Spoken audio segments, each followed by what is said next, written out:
అంత బలవంతుడైన రాక్షసుణ్ణి, లోకాల్ని గడగడలాడించిన రాక్షసుణ్ణి గోడితో పెరికేశాడు. గోడితో. నృసింహ పురాణంలోనే ఇంకో చోట ఉంటుంది, 2 గోడతో ఇలా చీలుస్తాడు. చీల్చి 2 ముక్కలు చేశాక ఆయన గోళ్లలో ఇటో ముక్క అటో ముక్క రాక్షసుడిది ఇరుక్కుపోయింది. 7 వీడని చూసుకున్నట్ట ఆయన. అంటే ఆయన కూడా చూసుకున్నట్ట. 7 వీడని చూసి ఆ చెయ్యిలా దులిపితే 2 ముక్కలు కింద పడ్డాయి. అంత అద్భుతంగా ఆయన రాక్షస సంహారం చేస్తాడు. అది ఆయన యొక్క పరాక్రమం. సరే, మొత్తానికి ఇంత ఉగ్రంగా రాక్షస సంహారం చేసిన తర్వాత ఆయన సభా స్థలిలో కూర్చున్నప్పుడు, సభా మండపంలో ఎవరు ఆయన దగ్గరికి వెళ్ళడానికి సాహసించలేదు. లక్ష్మీదేవిని పంపించారు. ఆవిడ కూడా ఈ రూపంతో నాకు పరిచయం లేదు, మీరు చూసుకోండి, ఆవిడ కూడా వదిలేశాక బ్రహ్మదేవుడు ప్రహ్లాదుడి దగ్గరికి సమీపించడం, ప్రహ్లాదుడు స్వామికి నమస్కరిస్తే ఆయన కరాంబుజం, తన యొక్క కమలము వంటి చేతిని ప్రహ్లాదుడి యొక్క శిరస్సు మీద ఉంచి ఆయన ప్రసన్నంగా మాట్లాడడం, ఇదంతా చెప్పుకున్నాం. అప్పుడు ప్రహ్లాదుడు స్తోత్రం ప్రారంభించాడు. ఆయన ఎంతో గొప్ప భాగవతోత్తముడు. అది ప్రత్యేకంగా నిరూపించుకోవాల్సిన అవసరం లేదు. అయినప్పటికీ స్తోత్రం ప్రారంభించేటప్పుడు ఆయన చాలా వినయంగా, బ్రహ్మాది దేవతలు వాళ్ళు సత్వప్రధానులు, సత్వగుణం ప్రధానంగా ఉన్నవాడు. మరి రాక్షసులు మేవరం తమోగుణం రజోగుణం ప్రధానంగా ఉన్నవాడు. వాళ్ళే నిన్ను పూర్తిగా స్తోత్రించలేరు, మరి నేను ఉగ్రజాతే కిం తోష్టి మర్హతి సమే హరిఉగ్రజాతే, మాది ఉగ్రజాతి, రాక్షస జాతి. అటువంటి రాక్షస జాతిలో పుట్టిన నేను మరి నేను ఏమని స్తోత్రించగలను అన్నాడు. చూసారా, ఇప్పుడు ఆయనంత గొప్ప భక్తి ఉన్నవాడు ఆయనే అంత వినయంగా ఆయన యొక్క భగవంతుడి ముందర ప్రకటిస్తున్నాడు అనమాట. భగవంతుడిని స్తోత్రం చేస్తున్నామంటే ఆయన యొక్క మహిమ, ఆయన యొక్క గొప్పతనం చూసి స్తోత్రించలేకుండా ఉండలేం కాబట్టి స్తోత్రించడం. అంత మాత్రాన మన స్తోత్రానికి ఆయన పరిపూర్ణంగా అందుతాడని కాదు. శృతి కూడా చెప్తోంది, యతో వాచో నివర్తంతే అప్రాప్య మనసా సహా అని.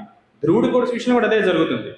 ఆయన చిన్నపిల్లాడు, 5 ఏళ్ల పిల్లాడు, అంత గొప్ప మూర్తిని చూసేసరికి, ఆ చతుర్భుజాలతో ఆ నారాయణ మూర్తిని చూసేసరికి ఆయనలో ఆ ఆత్రం, అంటే మనం ఈ స్తోత్రించాలన్న భావన తీవ్రంగా వస్తుంది. కానీ స్తోత్రించాడు చిన్నపిల్లాడు.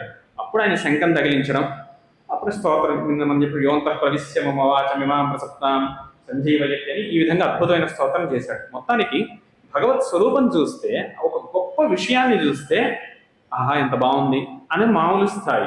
అది ఆ వాక్కు వైభవం పెరుగుతున్న కొద్దీ గొప్ప వాళ్ళకి ఇంకా స్తోత్ర రూపంలో వస్తుందన్నమాట.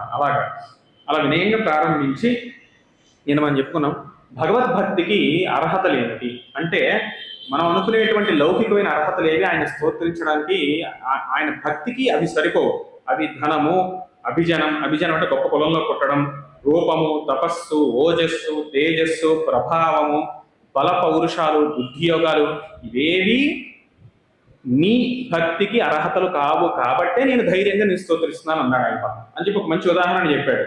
ఇవేమీ లేని వాటిని ఒక గొప్ప భక్తుడు ఉన్నాడు, ఆయన్ని నువ్వు అనుగ్రహించు, అవి చూసి నేను ధైర్యంగా ఇటువంటి గుణాలు ఏవి లేకపోయినా నేను స్తోత్రిస్తాను. మరి అసలు ఏమిటి ఆయన మనం భగవంతుడిని సంతోషింపజేయాలంటే ఉండాల్సిన గుణం ఏంటంటే భక్తి మాత్రమే. భక్త్యా తుతోష భగవాన్ గజయూథపాయ.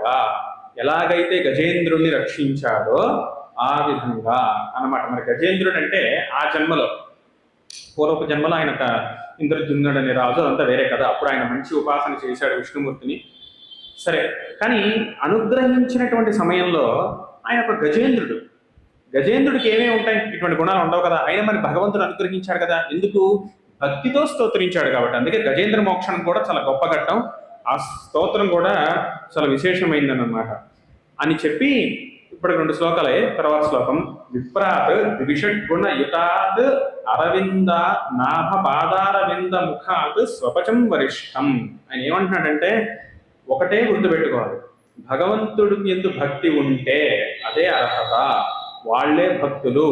అవి లేని వాళ్ళు ఎంత గొప్ప వాళ్ళైనా సరే, ఎంత విద్యావంతులైనా సరే, వాళ్ళందరూ కూడా తక్కువ వారే భక్తుల ముందర అని చెప్తున్నాడు. ఏమని చెప్తున్నాడంటే, అన్ని షడ్గుణాలు, అన్ని గొప్ప గుణాలు ఉన్నటువంటి విప్రుడి కన్నా భక్తి లేనటువంటి విప్రుడి కన్నా. విష్ణుమూర్తి యొక్క పాదార విందముల యందు, అంటే విష్ణుమూర్తి యందు భక్తి లేనటువంటి ఒక విప్రుడు, కానీ మిగిలిన గుణాలు అన్నీ ఉన్నాయి.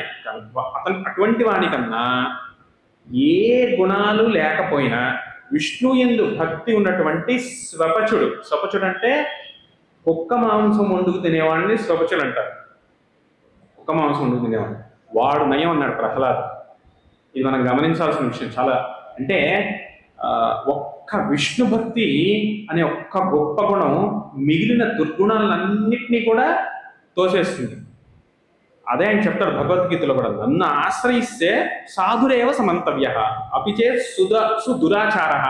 అప్పటివరకు దురాచారాలు ఉండనివ్వండి, ఎలాంటి వాడైనా పర్లా, కానీ నన్ను ఆశ్రయిస్తే సాధురేవ సమంతవ్య, వాడు గొప్పవాడే. దీన్ని మనకి అద్భుతమైన ఉదాహరణతో భలే చెప్తారు ఈ భక్తి సాహిత్యంలో. ఏమనంటే, ఒక ప్రియురాలు ఉంది, ప్రియుడు ఉన్నాడు. ప్రియురాలు అందంగా సిద్ధమవుతుంది ప్రియుడిని మెప్పించడానికి.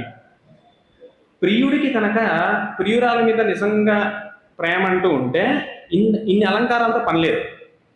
ఆ అమ్మాయి ఎలా ఉన్నా ప్రియుడు ఆదరిస్తాడు.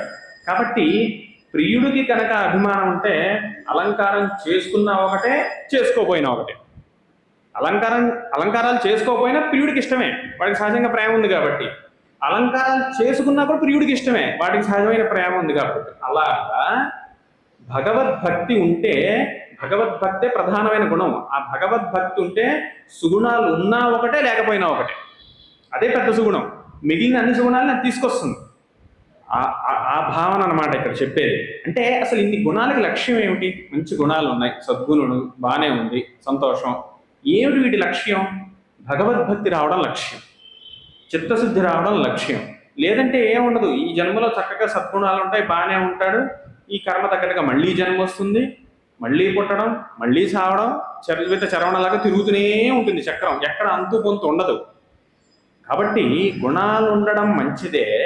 అలంకారాలు ప్రియుణ్ణి మెప్పించడం కోసం ఉన్నట్లుగా గుణాలు భగవద్భక్తిని కలిగించడం కోసం ఉండాలి. అది చెప్తున్నాడు ఈ శ్లోకంలో. అది అర్థం చేసుకోవాలి మనం. భాగవత హృదయం అర్థం చేసుకుని పై మాటలు చాలా కాంట్రాక్ట్, చాలా దూరంగా దానికి సంబంధంగా కనిపిస్తాయి. ఆ మూలం అర్థం చేసుకోవడం అంత కష్టం. కాబట్టి అన్ని గుణాలున్న విప్రుడి కంటే, భగవద్భక్తి లేని అన్ని గుణాలున్న విప్రుడి కంటే, ఏ గుణము లేని కానీ భగవద్భక్తి మాత్రమే ఉన్న స్వపచుడు, అంటే కుక్క మాంసం వండు తినేవాడైనా నయ్యం అన్నాడు ప్రహ్లాదుడు. అంటే ఈయన యొక్క భక్తి స్థాయి మనం అర్థం చేసుకోవాలి. అది ఆ చెప్పిన శ్లోకంలో. మన్యే తదర్పిత మనః వచనే హితార్థ ప్రాణం పునాది సకులం సదుభూరి మానః. అటువంటి భక్తుడు కులాన్ని కూడా పవిత్రీకరిస్తాడు. దీన్నే మనకు అద్భుతంగా శ్రీకాళహస్తీశ్వర శతకంలో ధూర్జటి చెప్తారు. ఏ వేదము పఠించలూత భుజగం వేశాస్త్రము చదివే తానే విద్యాభ్యసనం బొనచ్చక్కరి చించేమంత్రం ఊహించే బోధ ఆవిర్భావ విధానముల్ చదువులయ్యా కాదు, నీ పాదములందు సద్భక్తి కలుగుటయే శ్రీకాళహస్తీశ్వర. బోధ ఆవిర్భావ విధానముల చదువు అంటే ఒక విషయం తెలియడమా, ఒక కొత్త పాయింట్ తెలియడమా, సబ్జెక్ట్ తెలియడమా చదువు కాదు. నీ పాదముల యందు భక్తి కలుగుటయే. దానికి ఏంటి గొప్ప ఉదాహరణ? నలుగురు ఉన్నారు. శ్రీకాళహస్తి చెంచు ఏ వేదము పఠించే లోత, ఆ సాలిడి ఏ వేదం చదివింది? భుజగం ఏ శాస్త్రముని చదివే, పాము ఏ శాస్త్రాలు చదివింది? కరి ఏ విద్యాభ్యాసనం అనొచ్చే, ఏనుగు ఏ విద్యాభ్యాసం చేసింది? చెంచి ఏ మంత్రం ఊహించే, ఆయన తిన్నడు ఏ మంత్రాన్ని ఊహించాడు? ఏమీ చేయరా, కానీ స్వామి అనుగ్రహించాడు. కాబట్టి విష్ణువైనా శివుడైనా భగవంతుడు ఒక్కడే. ఈయనకైనా ఆయనకైనా కావాల్సింది భక్తి ఒకటే.